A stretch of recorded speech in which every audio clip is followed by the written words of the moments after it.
Welcome back to Celebrity Radio. It's Alex Belfield talking to the stars of Broadway, the West End and Las Vegas, and we've got one for you today. A man who's starring and has taken over the helm of Rock of Ages, which is here at the Rio. It plays 7 days a week at 7:30. Mitchell Jarvis, how are you? I'm good, how are you? Do you know, I'm delicious. Not as good as you, though, because in this you get to nail the show, you get the ladies to fall in love with you, and you get to be a rock star. It doesn't get better than that, does it? Well, it's certainly the most fun job I've ever had in the theater, and the one that's lasted the longest. So, you could do a lot worse, I suppose. How much fun is it compared to how much hard work is it? Because it's the kind of show where it looks amazing fun, but you've got to nail those numbers or it would just be ridiculous. This is a very hard-working show, and the only show I think I could have done as long as I've done it for. I think I'm knocking on 1,700 performances or something like that. And it is a very challenging show, physically and vocally, but it's so much fun that it doesn't seem to matter. I think when I first started doing it in 2009, I dropped something like 27 pounds within the first 3 months. And every subsequent Lonny has dropped about that much weight at the beginning of their... So even if you're miserable in it, at least you look good at the end of the run. Yeah, it's kind of your built-in cardio for the day. Yeah. As we sit here in the glamour of Las Vegas, how does it compare between here and the Broadway stage? Because they are very different audiences, aren't they? It's a very different, very, very different audience. There's something about New York that just kind of has a slightly more experienced theater audiences. In Las Vegas, it's kind of more built for the touring... drunk people, that's what you're saying. There are plenty of drunk people in New York. I mean, that's kind of the goal, of selling the Jello shots and the beers in the aisle. But, they're both great places to put on this show. The audiences certainly respond differently here than they do there. Different jokes land, different moments seem to appeal more here than there, and vice versa. So I've only been here a few months, so I'm still kind of learning exactly how it goes down here. And there's a wider range of response in Vegas than there is in New York. I think there are often audiences where the majority of the audience doesn't speak English. So, the response is always going to vary. And that's fun for me because I speak directly with the audience and can kind of feel it out a little differently that way. Last year I said this was the best show in Las Vegas in terms of musicals. There aren't many left and there aren't many that survive and that work. I think the reason this works, A, because it's an 80s musical and the people who are coming get the music. That's really important. I'm not sure they want to sit through Phantom of the Opera or Les Miserables, as great as they are. The music is what's key in this, isn't it? And the choice of music. Yeah, it certainly is. You can't go to a bar anywhere and not hear at least 5 songs from our soundtrack. Not from our soundtrack, but songs our soundtrack stole to put in our soundtrack. But the thing I will say about this show that's different from every other jukebox musical I've ever seen is it draws from an entire genre of music rather than a singular artist. So Chris D'Orenzo, the writer of the book, had much more leeway to kind of fit songs in a clever way that he wouldn't probably have had the opportunity to do if he was only had the canon of one artist to draw from. And that's what makes the jukebox musical very challenging. I've always found to do a jukebox musical well is far more challenging than to adapt a movie. And let's talk about 80s facial hair, and that can be quite depressing. What is it like walking around the streets as you when you're not in character? Because this is part of the act, isn't it? Yeah, well, I'm used to walking around. My mustache has reached kind of cowboy status, I like to say. But that's kind of this character. He was, I play a roadie who also is the narrator of the show, and so I get kind of a grungy look to walk around with for life. But it's actually served me well with other work, so I've gotten used to it. When I shave, it feels strange now. So I don't know. But facial hair wasn't really in for the hair band. So I think my character's the exception, to be honest. Yeah. It was indeed. And then we look at the sexiness of the cast. How much fun are you having as a team? Because I imagine doing a show here, you're on at 7:30, you're done by 10 o'clock. Is it a party, or is there still a great discipline? Because at the end of the day, you've got to be able to perform the show in a party town. Yeah, it's kind of a bit of a tightrope, to be honest. But once you kind of get in with the long run of the show, it just kind of becomes your job, and you get used to the grind of it. You get used to walking around with girls in their underwear as their costume, and you don't even notice anymore. But it is, I always have said, if you're going to do a show for a long time, this is the one to do. The music's fun. There's a lot of eye candy in the cast, and everybody gets along. Everybody that is hired through Rock of Ages seem to be kind of cut from the same cloth, as far as sense of humor, as far as the way we interact. I've yet to enter a cast of this show and not immediately have rapport with the actors, which isn't always the case.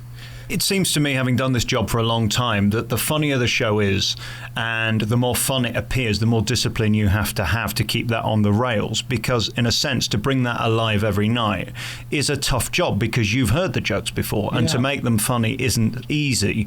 When did that become normal, when you could walk on and make a gag that you've told 100 times appear like it's your first? I think that's the challenge, and the challenge I enjoy kind of taking on is trying to do show number 1,200, 1,300, whatever it might be, as if it's the first, and always approaching it with that in mind, and trying to always kind of take what the other actors are giving and give an authentic response, and give what the audience is giving, or take what the audience is giving and try and roll with it. That's the greatest challenge in doing this role, and I really enjoy that challenge. Why you? Why are you the guy they've kept in it and re-signed and then brought here from Broadway? Have you thought about that, or is that too concerning to even contemplate?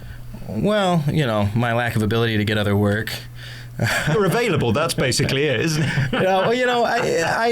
I think this is a great show for me and my sensibilities. I've had some clowning training, commedia training in college, and I kind of see this as modern commedia, almost like doing a Looney Tunes sketch for 2.5 hours a night. So it really helps you to kind of sharpen your comic tool bag, and if it's not sharp, if it's not tight, it's not going to be funny. So in an interesting way, this has helped me hone my ability to play all different kinds of comedy because of how sharp it has to be and how precise it has to be all the time. And we should say, this ain't Shakespeare. It is trying to be funny throughout. Your characters are all parodies of 80s characters, some of which are still walking the strip now, ironically. It's a funny show, hysterical, with great music. I don't think there's any better way of celebrating it than that. I mean, I loved it when I saw it at the Venetian last year. The energy within it is totally unique, and it's got a polish. And as I say, it has to be done incredibly well so it doesn't become some silly crap parody. Yeah, it's a very, walking that line between satire and camp is a challenge. And I've always viewed this as satire. It's certainly a campy, fun time, but I don't think you can, as an actor, I don't think you can approach it that way. Otherwise, it's just a big fat eye roll.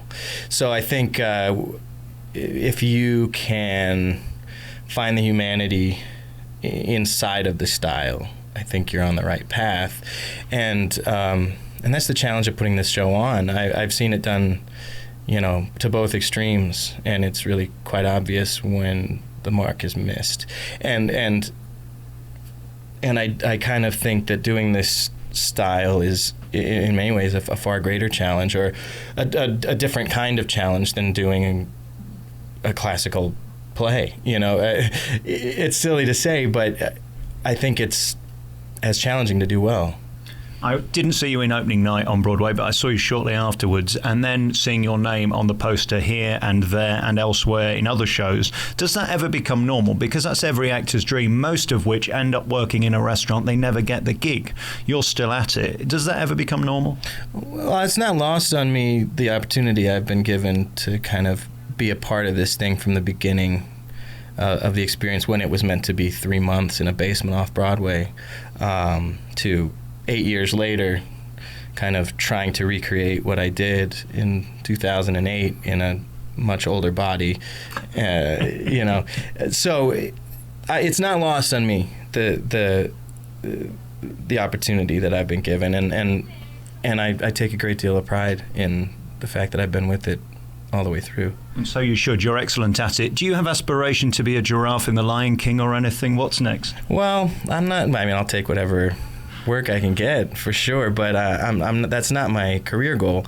I enjoy developing new projects, so I'm hoping that something else will come along like that. I've been a part of a Civil War comedy, which I'm going to do another workshop of. It'll be the 4th workshop of a show called Uncivil, which is kind of a Spam-A-Lot type take on the Civil War, with 7 actors playing everybody in the war. So, I've got my fingers crossed about that project, and if not that, hopefully something else will come Isn't it amazing? Every few years a show comes on Broadway or in the West End that just nails it. It was the producers a few years ago, and now we look at what's going on. It's extraordinary, isn't it, how you can have those hits. They come and they go, but at the time when everybody's trying to fight for a ticket, it's still amazing how people love theatre. Yeah, and there have to be kind of a million different things have to come together in order for such a thing to happen. I've been a part of 5 or 6 other projects that had that same end game in mind and didn't work out for whatever reason. So I just think that the timing has to be right, and the producers have to get their money, and they have to get the right cast, and it's a challenge. I'm amazed anybody ever makes money doing theater, to be honest. But I love doing it, and it's the true actor's medium, so I want to stick with it until I can't do it anymore. And I guess that's what's so amazing about Rock of Ages. Of all the shows that have come, brilliant ones, Hairspray, Lion King, they come, Mamma Mia, they come quickly and they go quickly, and this is still here. Rock of Ages is on at the wonderful Rio, just off the Strip. You can get the bus from all different hotels and casinos. See Mitchell Jarvis. How long are you in it for now as Lonny? I'm here until the end of August, so another few months. Fantastic. Enjoy the summer. Come and see it, 7:30 every night, Rock of Ages. Great to talk to you. Thank you so much. I appreciate it.